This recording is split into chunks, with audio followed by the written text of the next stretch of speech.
मतदार जर PWD असेल तर त्याच्याकडनं चाललं जात नसेल तर त्याच्यासाठी PWचा फॉर्म भरून त्याचं मतदान त्याच्या घरी जाऊन कुठली पद्धत वापरायची, फॉर्म भरून PWचा फॉर्म भरून घ्यायचा। मी ममता महाजन, BLO 4D234 क्रमांक यादी माझ्याकडे आहे। आज पाटोडे साहेबांनी जे मार्गदर्शन केलं ते मार्गदर्शन असं होतं की 80+ आणि 90 च्या वरती जे लोक आहेत त्यांचे घरापर्यंत जायचं, त्या वोटरांना त्यांची मतदानाची इच्छा विचारायची आणि त्यांना विचारायचं की तुमची काय इच्छा आहे मतदान केंद्रापर्यंत जायची की तुमचं मतदान पोस्टाने होईल असं।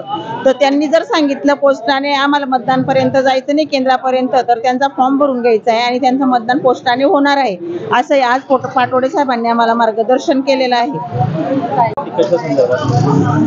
आता लोकसभेचं इलेक्शन लागणार आहे, त्या अगोदर बेलवंती या ठिकाणी जिल्हा निवडणूक अधिकाऱ्यांनी मीटिंग घेतली आणि त्या मीटिंगमध्ये सविस्तरपणे मार्गदर्शन केलं की आपल्याला पुढे काय काम करायचं आहे त्या संदर्भात मार्गदर्शन झालेलं आहे।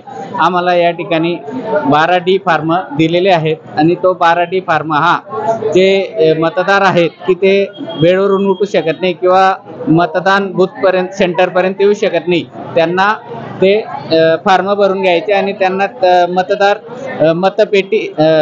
मतपत्रिका ही त्यांच्या पोस्टाने मिळणार आहे आणि त्यांना पोस्टाने मतदान करता येणार आहे। त्यासाठी 12D फॉर्म भरून घ्यायचे आहे।